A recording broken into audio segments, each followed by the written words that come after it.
I'm not one type of person to say I told you so, but the Flyers made a huge mistake in letting this guy go after drafting him in 1977.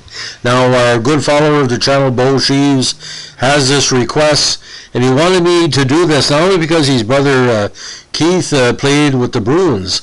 The way that impact Bruins had on the hockey scene is quite interesting, because started as a collegiate player, was a big following in the AHL.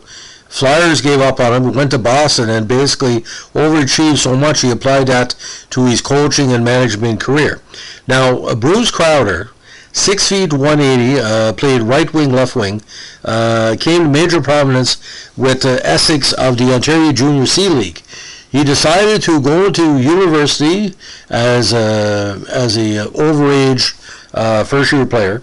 Played 2 years in New Hampshire of the ECAC before the Flyers took him 153rd overall in the 77 draft. Now, it took him a number of years to get into the NHL, but when he did, it was indirect, but it was strong. Now, after being drafted, he went back for 2 years in New Hampshire in 78 and 79. He had a career season in 79 with 52 points in 35 games, including 22 goals. Now, 2 solid seasons in Maine, especially his second one, where Maine had a strong 81 season. He had 44 points in 68 games, including 25 goals in a regular season, and 17 points, including 11 goals in 20 playoff games. Now, in a very, very strange turn of events, Philadelphia did not offer Crowder a contract after the 81 season, and he became an unrestricted free agent and signed with Boston pretty soon after on June 9th, 1981. Now, he made his debut with Boston in 1981, November 14th, and put up some decent numbers. 243 games in the NHL, 47 goals, 51 assists for 98 points. Now, at the time when he joined the Bruins, he was playing on one of the better lines that he had in that era with Barry Peterson and Rick Middleton.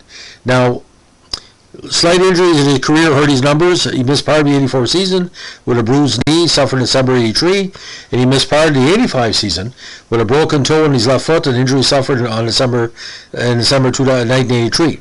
Now, he follows from Boston. He finds his way to Pittsburgh, and he was demoted to Pittsburgh's AHL affiliate of Baltimore, but frustrated, chose to retire rather than return to minor hockey. Now, the first season with Boston, very strong, 27 points in 63 games, hit the 20-goal mark in 83, and had 20 points in 74, and 20 points in 84. And he's big calling in that 83 season, 17 playoff games.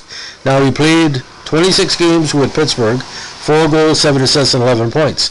Now, after retiring from a player, he became a collegiate coach. Primarily in the NCAA. He spends 14 seasons in that association, and also spent the 88 and 1990 season assistant at the University of Maine before joining UMass Lowell. In 91, he was promoted to the head coach of the Riverhawks and posted an 11-9-4 record. Now, in his following 4 seasons of UMass Lowell, Crowder's record was an impressive 88, 56 and 15, and in 96 he took over the head coaching job at Northeastern, where he went 124, 168, 33 over 9 seasons, finishing unfortunately last in the conference 4 times. He was eventually released from his coaching responsibilities at Northeastern in spring of 2005 and was replaced by Greg Cronin. Now, Massachusetts Lowell, from 92 to 94, 56, 46, 11. Best was 94, 25, 10, and 5 overall. 94, 95, 96 were Massachusetts Lowell in hockey Riverhawks. Massachusetts Lowell Riverhawks. Best season was 96, 26, 10, and 4. Now, Northeastern Huskies. For many, his best season was his second in 98 with a 21, 15, and 3 record.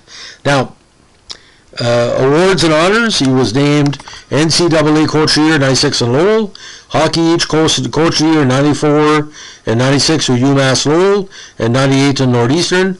New England Coach of the Year 94 and 96 UMass Lowell. New Hampshire 7-Player Award. That was his playing career in New Hampshire. 79, the inaugural winner. He was also drafted in the WHA by Calgary in 1975, number 84 overall in round 10. He was also the AHL playoff goals leader in 81 for Maine. Now, very highly educated guy. He earned a bachelor's degree in physical education from the University of New Hampshire in 79 and also earned a master's degree in education from the University of Maine. Now, he was one of 5 finalists to become the new Merrimack head coach in June 2005, but the job went to Mark Dennehy. So again, Bruce, for the short time he played with Boston, he made a lot of friends. A lot of people enjoyed his career. But I think Bruce's biggest problem was, I think he knew there was going to be bigger things for him rather than playing hockey. When you're starting as a coach, I think at the time when he started coaching, he had to be under the age of 30, and my math is completely correct here. I think yes, he was. He just turned 30. So I mean, his dedication to hockey. He's 64 now. Dates back again more than half a century. So the Crowder family, and anybody can make the Boston Bruins 1980s. That was a very strong team. So both Crowder boys that made it. But again, Troy Crowder is not one of the brothers, but it's an extended Crowder family. So it was a Crowder era of the NHL from the 80s and 90s. But I do remember a couple of games against the Maple Leafs where both Crowder boys were on a good roll, and it was interesting to see. Like, you didn't know which one was coming or going. You couldn't tell the Crowders apart.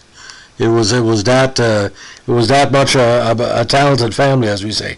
So that's the story of Bruce Crowder. Thanks for listening. Bye.